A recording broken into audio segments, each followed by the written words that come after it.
السلام علیکم 89 نیوز کے ساتھ میں ہوں سعدیہ بخاری. ناظرین، سی پیک کی اہمیت کسی سے ڈھکی چھپی نہیں. جہاں یہ عظیم الشان منصوبہ ہمارے ملک کے معاشی حالات کو بہتر کرنے کا ضامن ہے، وہیں اسٹریٹجیز کے پہلو بھی اس کی اہمیت کہیں بھی ڈھکی چھپی نہیں ہے.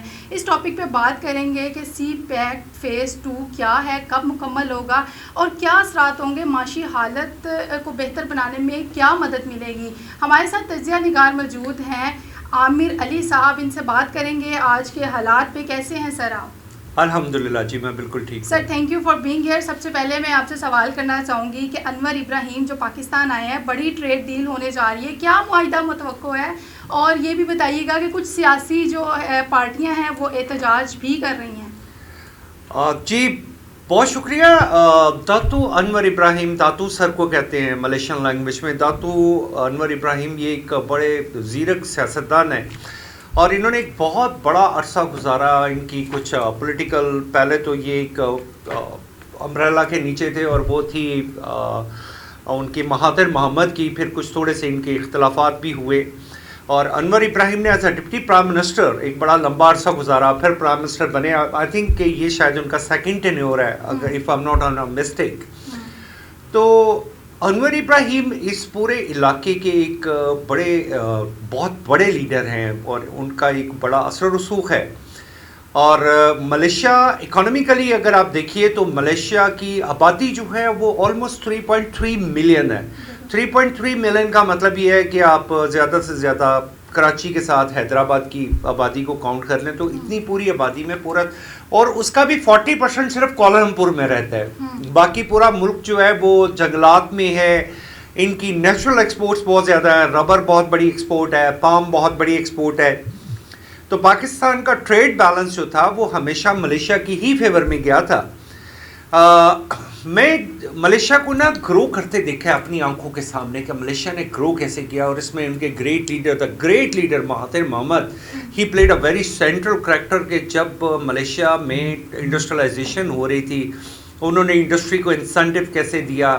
سب سے پہلے انہوں نے جاپنیز انویسٹرز کو، پھر تائیوانیز انویسٹرز کو، آپ چائنا کے ساتھ ان کی کولیبریشن. اور میں آپ کے توسط سے اپنے ناظرین کو بتانا چاہتا ہوں کہ ہماری جو ٹوٹل جی ڈی پی ہے وہ ہے $350 بلین آلموسٹ، جبکہ ملیشیا کی 3.3 یعنی 3.3 کروڑ یعنی 33 ملین کی پاپولیشن کے ساتھ ان کی جی ڈی پی آلموسٹ کوئی $450 بلین ہے. So Malaysia is far ahead of us. اور اگر آپ پر اینم انکم کی بات کریں تو وہ آلموسٹ اگر ہماری $1,600 ہے تو ملیشیا کی پر اینم انکم شاید $12,000 پلس ہے، $12,000. So that means the Malaysia have really taken off and they are doing very well in advance technology and they have really use benefit of their location from the state of Malacca. آپ کو پتہ دنیا کا ایک بہت بڑا trade point ہے جس کا ایڈوانٹیج اٹھایا ہے ملیشیا نے، اور اپنے آپ کو ایک ایسے ملک کی حیثیت سے منوایا جہاں پہ اس کو پوری دنیا نے ایکنالج کیا ہے، ریکگنائز کیا ہے. اور آج ملیشیا ایک انڈر ڈیولپنگ نہیں بلکہ ڈیولپڈ کنٹری ہے. بالکل صحیح کہہ رہے ہیں. اچھا سر، یہ بتائیے گا کہ ان کے آنے سے ٹریڈ اور فائنینس میں کیا ڈفرینس آئے گا؟ جیسے ایگریمنٹ سامنے آئے ہیں کہ کچھ ربر کے، کچھ پام آئل کے، لیکن کچھ ایسے ایگریمنٹس بھی ہیں جو شاید وقت کے ساتھ سامنے آئیں گے. ایک چیز تو اسٹیبلش ہو چکی ہے کہ پاکستان نے اپنے JF-17 جو ہیں وہ سیل کیے ہیں آذربائیجان کو، and this deal is already successful.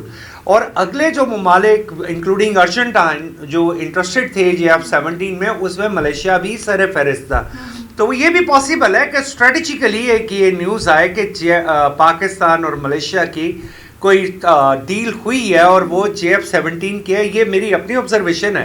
I hope کہ ایسا ہوگا بھی اور ہونا بھی چاہیے، کیونکہ پاکستان JF-17 بلاک 3 ایک بہت سکسیزفل فائٹر ایئر کرافٹ ہے، اور ملیشیا ایک بڑے عرصے سے پاکستان سے نیگوشیٹ کر رہا تھا. ایسی چیزیں مس بخاری نارملی جلدی فیس پہ آتی نہیں ہیں.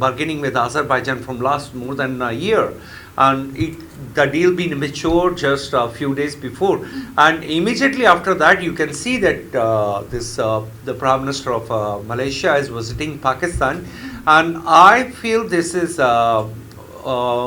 strategical, and trade, اور اس سے دونوں ملک اور بھی زیادہ کلوز آئیں گے. اور اسے امید ہے کہ ہمارے جو معاشی حالات ہیں وہ مزید بہتر ہوں گے. ہمارا ٹریڈ دیکھیں نا جی، ہمارا ٹریڈ بیلنس جو ہے وہ ابھی تو فی الحال ٹوٹل ملیشیا کی فیور میں جا رہا ہے. تو آئی ہوپ کہ اب تو، اور ملیشیا کی فیور میں کیا جا رہا ہے، سب سے زیادہ ہم وہاں سے edible oil, palm oil import کرتے ہیں، جو کہ ہماری ملک میں ایک ہماری اکانومی کو ایک ہی چیز کھاتی جا رہی ہے. اگر ہم آئی پی پیز کا ذکر کرتے ہیں کہ آئی پی پیز $18 بلین کھا گئے، تو آپ کا جو ایڈیبل آئل ہے یہ بھی $12 بلین کھا جاتا ہے ہماری اکانومی کا، اور ہم ڈپینڈنٹ ہیں کہ ہم آئل پروڈیوس نہیں کرتے. ایسا ہی ہے. اچھا سر، بات کریں اگر گوادر ایئرپورٹ کی، تو وہ کب تک فعال ہوگا؟ بلوچستان پہ کیا اس کے تاثرات ہوں گے؟ When we talk about Balochistan, we need to understand the strategical and geological position of Gwadar. Especially I should say there is an international establishment is involved already in this matter. This matter is not between Pakistan and China, but the western side, they are already like they are forcing Pakistan to close the project of the CPEC, although I believe that CPEC is that kind of project that is really in favor of Pakistan, and it will go a long way with Pakistan on the financial side. But اس پہ جیسے کام نہیں ہو رہا، you can say like even the local countries ہیں, they are also trying to sabotage this project, and even our eastern side of Pakistan, that India, they are using a proxy in Balochistan and trying to destabilize Balochistan, and what is really very harmful for the Pakistan economy, and India is accepting it. If you go to that on Indian social media, they accept it, they claim it, and they said what? Oh, Pakistan don't know China is making a trap, it's making a web surrounding Pakistan, and they will make a trap, they will do it. That is our problem, that is not your problem. We don't interfere in your matters. Why do you have a right to interfere in Pakistan's matter? So this matter is very clear in my eyes. اچھا سر، آپ نے سی pack کی بات کی، تو سی pack ایک بہت ہی game change منصوبہ ہے، اور کیا پیش و رفت ہے، کیا صورتحال چل رہی ہے، کیا فی الوقت اس وقت کیا چل رہا ہے سی پیک کے حوالے سے؟ For CPEC, I should say, people need to understand. We say CPEC phase 1, phase 2, and including our trade bodies, they need to understand what is the phase 2 and how we have to execute the phase 2. Because of that, we have already, because of the delay, we have already lost a chance for like $65 billion that need to be invested in Pakistan, and it is transferred to Vietnam. تو اس کا پاکستان کو تو بڑا شدید نقصان ہوا ہے. اینڈ اسٹل جب میں سی پیک اتھارٹی سے بھی بات کرتا تھا، تو میں کہتا تھا کہ اس منصوبے میں اتنے $100 بلین کی انویسٹمنٹ ہے، تو وہ لوگ ایک دفعہ میرے منہ کی طرف دیکھتے تھے. جو پہلا پروجیکٹ تھا that was infrastructural, and infrastructural is G2G، government government تھا. دیٹ مینس جیسے آپ نے کہا کہ Gwadar airport, not only Gwadar airport بلکہ Gwadar port is also ready and it need to be operational. آپ نے اسے آپریشنل کیسے کرنا ہے؟ You have to provide security for the Chinese investors that who come over to Pakistan, and that security is پاکستان's responsibility. But so far we can see even that our government tried our best, but there are some spams, there are some problems, and that problems are not actually from the Pakistan side, but that is geopolitically, and we are still not able to deal with that kind of problems what we should have dealt long time before.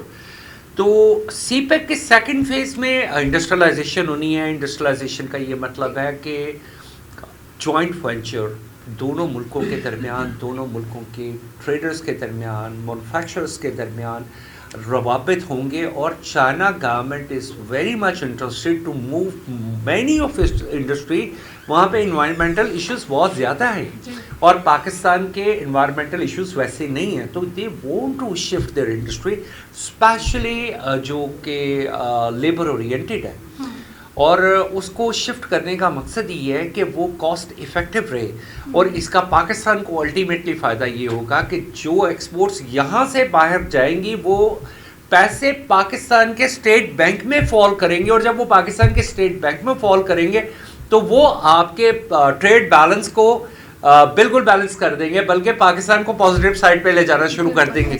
تو شور ان the long run. لیکن اس میں مس بخاری میں آپ سے ایک بات کہوں گا، ہماری ٹریڈ باڈیز کو اس پہ بہت زیادہ کام کرنے کی ضرورت ہے. Our chamber of commerces, our federation, they have to do a lot of work. We have to have held some kind of seminars, some kind of activities like that, and so that we can make our local people very much aware of this great project. سر اس منصوبے سے جیسے آپ نے بتایا ہے کہ معیشت پہ بھی اچھے اثرات آئیں گے. بالکل. جو سیکنڈ فیز ہے یہ تو ہے، سیکنڈ فیز کو کہا جاتا ہے B2B، یعنی کہ بزنس ٹو بزنس. اور بزنس ٹو بزنس میں جب انویسٹرز پاکستان آئیں گے ڈیفینیٹلی جاب کریشن ہوگی، اور it is expected that almost 8 lakh نئی جابس جنریٹ ہو سکتی ہیں کم از کم. But make sure if there is one direct job there is always 4 indirect jobs. تو اس کا مطلب ہے کہ جابس کا ایک بہت بڑا پرابلم ہے ینگسٹرز کا، وہ ہم حل کریں گے. سیکنڈلی اس سے جب انڈسٹریلائزیشن ہوتی ہے تو آپ کی ایکسپورٹ بڑھنے سے آپ کا ٹریڈ بیلنس، آپ کا فزیکل ڈیپتھ جو ہے وہ کنورٹ ہو جاتا ہے. اچھا سر، اگر اسٹاک مارکیٹ کی بات کی جائے تو اسٹاک مارکیٹ کی جو صورتحال ہے وہ بہتر ہے. آج بھی ڈالر 28 پیسے نیچے رہا ہے، اشاریہ ظاہر کر رہے ہیں. آئندہ کیا ہوں گے آنے والے وقت میں حالات؟ میں تھوڑا سا مس بخاری صاحبہ پیچھے جانا چاہتا ہوں. 6-8 مہینے پہلے تو میں ایک ٹی وی پروگرام میں بیٹھ کے، تب 330 روپے کا ڈالر تھا، تو میں نے اسپیکولیٹ کیا، میں کہا ڈالر 250 سے 260 روپے پہ آ جائے گا. تو میرے جو اینکر تھے انہوں نے کہا کہ how do you claim it. میں کہا یہ کلیم نہیں ہوتے، یہ وہ سائنس ہوتے ہیں جو آپ کو فالو کرنے پڑتے ہیں انٹرنیشنلی. آج آپ دیکھیں کہ موڈیز نے، فنچ نے پاکستان کی کریڈٹ ریٹنگ کو پلس کرنا شروع کر دیا ہے. جب آپ کی کریڈٹ ریٹنگ پلس ہوتی ہے تو پوری دنیا آپ کو انویسٹمنٹ فرینڈلی سمجھنا شروع کر دیتی ہے. اسی کے دوران پھر آپ کے سکوکس، آپ کے بانڈس جو ہیں وہ جو آپ نے فلوٹ کی ہوتے ہیں انٹرنیشنل مارکیٹ میں، اس کی پرائس بڑھنی شروع ہو جاتی ہے. یہ ساری چیزیں اشارے ہوتے ہیں. اور جو اسٹاک مارکیٹ والے ہیں یہ تو بہت سمجھدار لوگ ہوتے ہیں، ان کو پتہ ہے. اب اس وقت ایشیا میں اس وقت جتنی تیزی سے پاکستان کی جو اسٹاک ایکسچینج ہے یہ بوم کر رہی ہے، پورے ایشیا میں یہ ریکارڈ کسی کے پاس نہیں ہے. اور اس میں بھی ایک خوبی ہے، میں مس بخاری آپ کو بتاتا ہوں کہ جو ڈیویڈنڈ دیا گیا اپنے تمام اسٹیک ہولڈرز کو، وہ پاکستان اسٹاک ایکسچینج کی طرف سے وہ ان ٹائم پے کیا گیا. اس نے پاکستان کی اسٹاک ایکسچینج کو ایک اور سٹیپ اوپر کر دیا. جبکہ دوسرے ملکوں میں ہوتا ہے کہ جی آپ ڈیویڈنڈ ڈیلے ہو رہا ہے، پرابلم آ رہی ہے، پروفٹ نہیں آ رہے. یہاں پہ اتنا ان ٹائم پے ہوا. اور یہ جو اشاریے آ رہے ہوتے ہیں نا اوپر جانے کے، اسٹاک ایکسچینج میں ہمیشہ بہت بڑے فائنینشیل ایکسپرٹس بیٹھے ہوتے ہیں، جیو پولیٹیکل ایکسپرٹس بیٹھے ہوتے ہیں، جو آپ کو یہ سائنس دے رہے ہوتے ہیں کہ پاکستان کی طرف کس کنٹری کی ٹلٹ بڑھ رہی ہے، جس کی وجہ سے پاکستان کی اکانومی یہ بہتری آئے گی. اور یہ تو سب سے بڑی نشانی ہے. اور جیسے روپیہ اسٹرانگ ہوتا جا رہا ہے، اور انشاءاللہ تعالیٰ مجھے امید ہے یہ اور اسٹرانگ ہوگا. اگر ہم سی پیک کے فیز 2 میں انٹر ہو گئے اور اس کو ہم نے سکسیسفلی کر لیا میڈم، تو یہ آج کا دن آپ سب لوگ یاد رکھیے گا کہ لوگ کہیں گے نا 150 روپے کا ڈالر، میں کہوں گا اس سے بھی نیچے آئے گا. ہمیں صرف اپنے ٹریڈ ڈیفیسٹ کو بیلنس کرنے کی ضرورت ہے. اور جس وقت یہ ٹریڈ ڈیفیسٹ بیلنس ہو گیا، ہمارا روپیہ اسٹرینتھن ہونا شروع ہو جائے گا، اور یہ ہونا بہت ضروری ہے. سر اچھا بات کریں اگر SCO کا اجلاس کا، تو وہ پاکستان میں ہونے جا رہے ہیں، کیا کہنا چاہیں گے اس حوالے سے؟ SCO از شانگھائی کوآپریشن آرگنائزیشن. اور مجھے حیرانگی ہے کہ پاکستان میں اتنا بڑا ایونٹ ہو رہا ہے اور اس کا سرپرائز اجلاس ہے, اور ایک بڑے عرصے کے بعد کوئی بھی سرپرائز اجلاس پاکستان میں ہو رہا ہے. کوئی 2 سال پہلے ایک ہماری فارن منسٹرز کی OIC کی کانفرنس ہوئی تھی پاکستان میں. سرپرائز اجلاس 14 ممالک, ان میں 14 ممالک ہیں, اور 14 ممالک میں کون سے ممالک ہیں؟ چائنا ہے, رشیا ہے, انڈیا بھی ہے, انڈیا بھی اس کا پارٹ ہے, ایران بھی اس کا پارٹ ہے, قازقستان ہے, ازبکستان ہے, تاجکستان ہے, سینٹرل ایشیا کی 6 اسٹیٹس ہیں آئی تھنک, وہ بھی اس میں شامل ہیں, اس میں منگولیا بھی شامل ہے. سو SCO جب بنی شنگھائی کوآپریشن آرگنائزیشن, تو اس کو کہا گیا کہ یہ شاید کوئی نیٹو کے اگینسٹ کوئی ایک الائنس بن رہا ہے. ایسا ہے جبکہ اس کے بنانے والے جو اس کے فاؤنڈر کنٹریز تھے ان میں سب سے پہلے تو چائنا کے ساتھ رشیا اینڈ رشیا کے ساتھ قازقستان تھا, واٹ آئی ریمبر. تو اس میں انہوں نے کہا کہ یہ اکنامک بلاک ہے, اور اس اکنامک بلاک کی خوبی یہ ہے کہ یہ دنیا کی آلموسٹ 40% اکانومی کو ہینڈل کرتا ہے, دنیا کی آلموسٹ, یہ جو 14 کنٹریز ہیں. دوسرا اس کے جو آبجیکٹیوز ہیں وہ بڑے کلیئر ہیں. ایک تو chairman Xi Jinping of China, he have a concept for the rest of the world. He said that a shared future for everyone means everybody have a right to make a progress. A shared future for everyone. The first thing he did, he have uplifted the Chinese economy. Now he is uplifting the regional economy, and the regional economy will really play a very big impact. So with this shared future under the shelter of the SCO, I am very much sure کہ ہم لوگ بہت کام کر سکتے ہیں. اور اس میں میں ایک چیز ایڈ کرنا چاہتا ہوں, آپ نے SCO کا کویسچن کیا. مجھے last month I visited China and I went to the regional secretariat of SCO. وہاں پہ میں نے پاکستان پویلین دیکھا, اور جب میں نے پاکستان پویلین دیکھا اس میں 14 ملکوں کے پویلین ہیں, یہ نہیں کہ خالی پاکستان کا ہے. میں آپ کو فوٹیج بھی پرووائڈ کر دوں گا میرے اپنے اس وزٹ کی. تو اس میں پاکستان پویلین جو کہ آلموسٹ تقریباً 1500 اسکوائر میٹر پلس پہ تھا, وہاں پہ مجھے یہ کہا گیا کہ آپ ہمیں ہیلپ کریں کہ یہاں پہ ہم پاکستانی پروڈکٹس کو ڈسپلے کر سکیں. اور ابھی کچھ پروڈکٹس ڈسپلے تھیں, لیکن ہمیں کام کرنے کی ضرورت ہے. China is a very potential market. Why don't we take China as a consumer market? ہم چائنا کو جب بھی لیتے ہیں ہم کہتے ہیں میڈ ان چائنا آ گیا, ہم اس کا مقابلہ نہیں کر سکتے. No, China is importing $167 billion product for food products from all over the world. ہمارا شیئر کتنا ہے اس میں؟ China is only importing $18 billion for beef. ہمارا شیئر اس میں کتنا ہے؟ چائنا ہینڈی کرافٹس پوری دنیا سے $50 billion کا امپورٹ کرتا ہے, ہمارا شیئر اس میں کتنا ہے؟ ہم تو ان کو ایک ہمارے پاس جو کھیوڑا کا جو جسے ہم ہمالین پنک سالٹ کہتے ہیں, ہم تو وہ ایکسپورٹ نہیں کر پائے آج تک. تو ہم لوگوں کو اپنا شیئر لینا نہیں آتا. ادروائز جو ٹریڈ بیلنس آج جو چائنا کی فیور میں ہے, it would have been converted to the Pakistan favor. اس میں آپ کو 82 ڈفرینٹ کیٹاگریز انٹروڈیوس کروا سکتا ہوں. اس میں جیڈ ہے, اس میں لسبیلا کا ماربل ہے, اس میں روبیز ہیں, اس میں سیمی پریشیس سٹونز ہیں. پھر اس کے بعد آپ جو ہے فوڈ کیٹیگری میں آ جائیں تو ملٹیپل پروڈکٹس ہیں. پاکستان میں ڈریگن فوڈ آلریڈی پروڈیوس ہونا شروع ہو گیا ہے, چائنا کی بہت بڑی ڈیمانڈ ہے. چائنا چلی جو کہ ایک ساؤتھ امریکن کنٹری ہے, اس سے صرف اسٹرابری جو چیری جو امپورٹ کرتا ہے, چیری وہ $3 ارب کی ہے. میں یہ پوچھتا ہوں کہ اس سے اچھی چیری ہمارے گلگت بلتستان میں موجود ہے. Why don't we use the expertise that we can cultivate more cherries in Pakistan and we can directly send it by road to China. China want to accept it. وہ تو کہتے ہیں کہ آپ اپنی پروڈکٹ لے کے آئیں. اب وہ ڈسپلے سینٹر جو بیسیکلی پاکستان کو بنانا چاہیے تھا, چائنا نے آپ کو بنا کے دے دیا ہے, but this is our responsibility to activate it, اس کا فائدہ اٹھائیں. سر بہت شکریہ, آپ نے ان تمام ٹاپکس پہ بات کی کہ ہمیں امید بھی ہے کہ سی پیک جو ہے وہ ہمارے لیے بڑا ہی سکسیزفل ثابت ہو اور ہمارے ملک کے حالات جو ہیں اور معیشت جو ہے وہ بہتر ہو سکے. اسی کے ساتھ سعدیہ بخاری کو اجازت دیجیے. اللہ حافظ.